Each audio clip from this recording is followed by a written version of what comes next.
Hello everyone. To start with, I want to start out with an amazing sign that was in the news, something discovered by NASA. A 1,000 trillion mile long candy cane discovered in the center of the Milky Way galaxy. Of course, if you haven't heard the story, the candy cane represents a J for Jesus. The white represents the pureness of Jesus Christ. The red stripes represent his stripes through which we are healed. But there is actually an image of a sickle that crosses the candy cane. I believe this is another shadowing that the tribulation is getting near. One good book to read on it is Joel chapter 3. And now for another sign in the heavens. A couple weeks ago, there was a headline about 100 lights have been blinking in deep space for 70 years. Hence, 70 years. But then just in the last few days, there have been headlines saying that the lights have quit blinking, puzzling scientists. And for some more signs in the heavens, scientists say that the universe really is fine-tuned and our existence is the proof, which proves the book of Genesis right there. And also in Hamden, Connecticut, a doorbell camera caught a meteor on film. And now for some Israel news. Hamas's memorial for Israel's enemies gets blown down by heavenly winds. And there's a small video included with it, which it's absolutely amazing. And there's also a headline stating that immigration to Israel in 2019 was up 21%. And now for a headline that just came out, a very big find in Israel. A parent resting place for the Ark of the Covenant discovered in Beth Shemesh, as written in 1 Samuel. And not only was that discovered, which they believe that it's the remains of a small temple. On top of that, they also found a large stone tablet, which they believe may have been where they actually set the Ark of the Covenant. And to quote the article, the archaeologists believe the building was destroyed in the mid-12th century BC and converted into an animal pen. The archaeologists also discovered that the building was covered in ancient animal feces. To me, this is an act of hostility, an intentional desecration of a holy place, Lieberman was quoted as saying. I believe this is definitely a foreshadowing of the abomination of desolation. Netanyahu hails improved relations between Israel and the Arab states, which is a false peace. When they say peace and safety, then sudden destruction. And now for some earthquake news.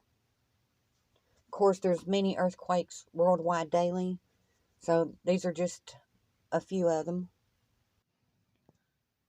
A 5.1 earthquake in Iran, a 2.5 earthquake in Wyoming, a 2.8 in Oklahoma, a magnitude 3 earthquake near Falls City, Washington, a 5.2 in Argentina, and a 6.1 earthquake shakes Afghanistan, Pakistan, and India. I also have an article here stating that there is increased ground shaking in 2 Bay Area locations in California. I have another article. Study picks up nearly 2 million tiny undetected earthquakes in California. Between 2008 and 2019, there was roughly one earthquake per every 3 minutes. And now for some Ezekiel 38 and 39 news. And this also includes wars and rumors of wars. Turkey seeks to partner with Russia and Libya. Of course, we keep seeing these countries more and more in the news. And they are part of the Ezekiel 38 and 39 war.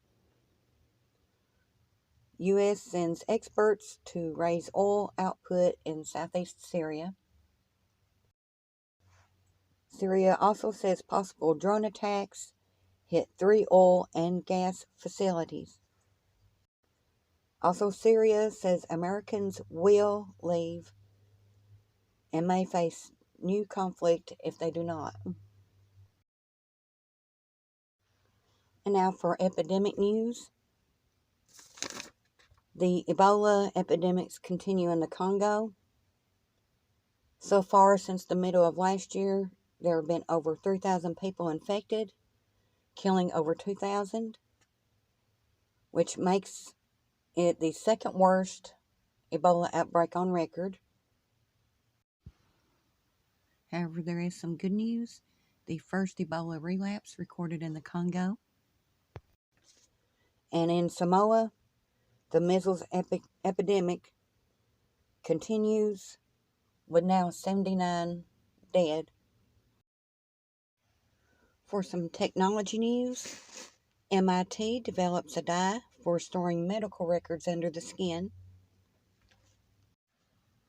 Now for climate news.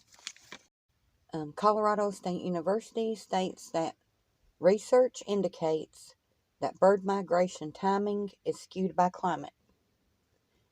And let me know about the area that you live in, the changes that you've noticed. But we live in the southeast, and it sounds like spring in the mornings. And also record-setting rainfall in Maine causing flooding. There's also the devastating wildfires happening in Australia. The town of Balmoral nearly completely destroyed. We have tropical storm, I'll probably pronounce this wrong, but Fanphone to make landfall in the Philippines by Christmas Eve. We have another article. Soaking storm eyes southeast with up to half a foot of rain late Saturday to late Monday. Washington and Oregon coast take brunt of atmospheric river. Multiple state parks closed.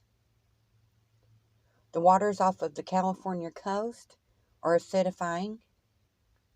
And another article to go along with that is that acidifying oceans could actually eat away shark skin and teeth. In Finland, a winter storm cut off power to 50,000 residents this past week. In Malaysia, nearly 4,000 people displaced after flooding.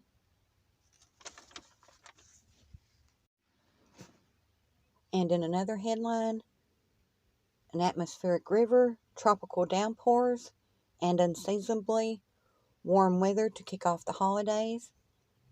And on the map, you can see it pretty much outlines the U.S.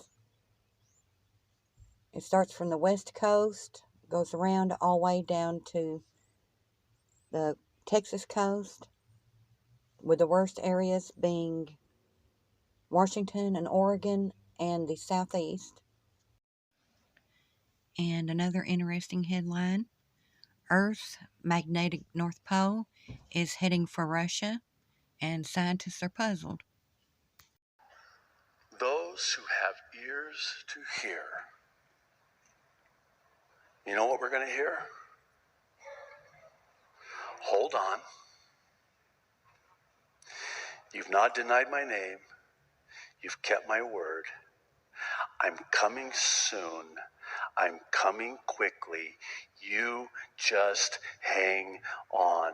Do not lose hope. Do not give up. I'm coming.